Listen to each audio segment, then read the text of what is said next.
Bonjour les gars, vous allez bien, j'espère. Donc aujourd'hui, j'ai le plaisir de vous présenter mademoiselle Ouedraogo Alimata, c'est ça, hein? Donc c'est sa première œuvre comme ça.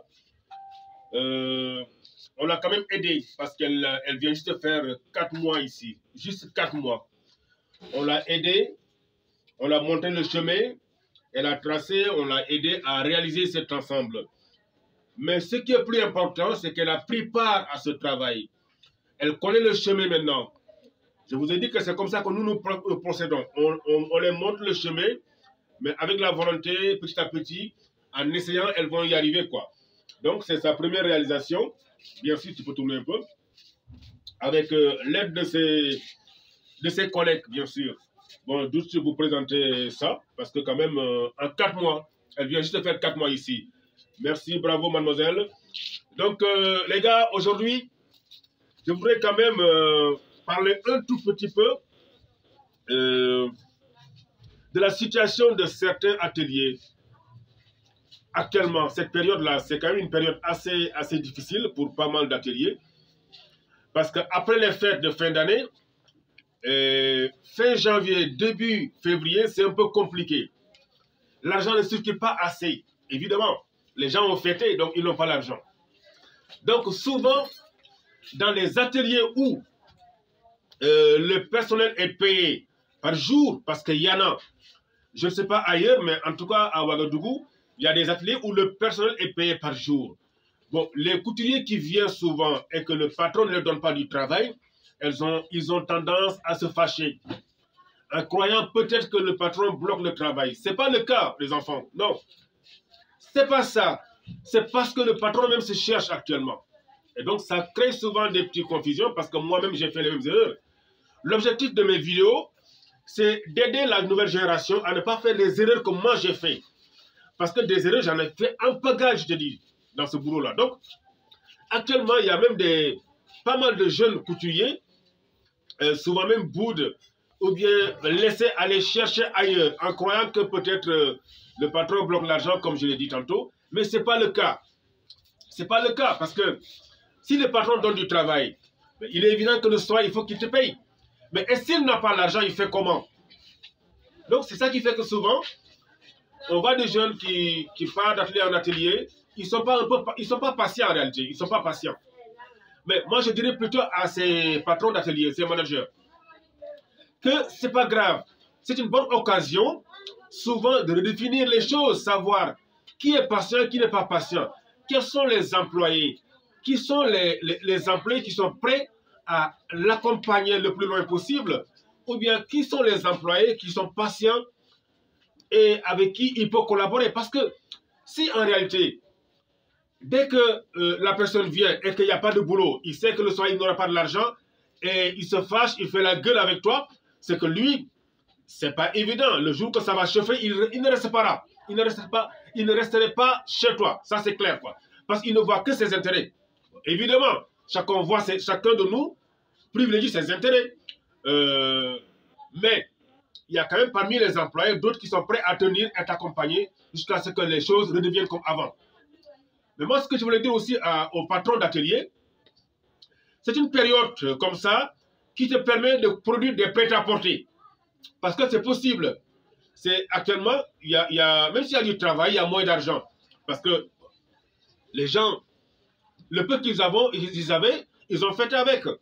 Et jusqu'à présent, de nos jours, il y a des gens qui prennent des prêts pour fêter. Ça, on le sait, quoi. Donc, c'est une période où, franchement, l'argent ne circule pas assez. Mais ce n'est pas grave, parce que ça va remonter. C'est juste l'occasion pour nous, chefs d'atelier, ou bien voilà, nous qui travaillons dans ces ateliers, de préparer une collection. C'est possible de prêt-à-porter pour la fête de Pâques. Parce qu'à Pâques, bientôt, c'est la fête de Pâques. Après 8 mars, bien sûr. 8 mars, bon. Le 8 mars, c'est la journée internationale de la femme. Donc, il y a des pays, je pense qu'ils le fêtent plus que d'autres pays. Si c'est en ce qui nous concerne au Burkina, franchement, c'est une fête où il y a beaucoup de boulot parce qu'il y a un pagne officiel. Un pagne, c'est un tissu. Bon, ici, on dit le pagne. En Côte d'Ivoire, on dit pagne aussi, je pense. Au Mali, au Sénégal, on dit le wax. voilà, il y a un wax, un tissu wax, ou bien on dit Lagos là-bas au Sénégal, que officiellement, avec le logo du 8 mars et un thème défini par l'État. C'est ce thème-là qu'ils vont développer. Mais ici, vraiment, le pagne là, et ça sort officiellement, c'est déjà sorti déjà. Et il y a du boulot, quoi. Donc le 8 mars n'est plus loin. Patienter un tout petit peu, il y aura du travail. Ça, c'est pour les jeunes qui sont pressés là.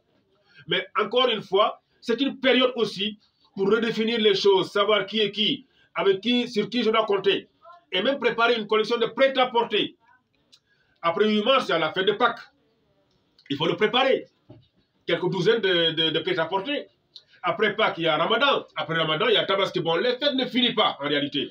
Donc c'est juste parce qu'on est un peu mal organisé. Dès qu'il y a 2 jours, 3 jours où il n'y a pas d'entrée financière, bon, souvent c'est pas facile. Mais c'est comme ça. Et dans chaque boulot, il y a des hauts et des bas. Il y a des hauts et des bas. Quand tu es au sommet, quand les choses marchent et que chaque jour il y a des chiffres d'affaires assez intéressants, il faut penser aussi qu'il y aura des moments où il y a une baisse de chiffre d'affaires. Et nous sommes dans cette période-là. Donc, aux jeunes ou employés qui ont un contrat journalier, c'est-à-dire qu'on paye chaque jour, mais sachez que si le patron ne vous donne pas du travail, c'est parce qu'il n'y a pas d'argent, c'est tout. Il n'y a pas à se fâcher. Parce que moi, je faisais pareil. Dès que je viens une fois, 2 jours, 3 jours et qu'il n'y a pas de boulot, waouh, je n'étais pas content. Parce que pour moi, on doit me donner du travail. Mais le patron, il trouve l'argent où pour donner du travail? Peut-être même que le patron, ça fait 3 jours, 4 jours, lui-même, il n'a pas de l'argent. Ah oui, ça peut arriver, quoi, ça arrive. Donc, c'est ça que nous vivons actuellement, cette période. En tout cas, c'est ça. Donc, on se calme.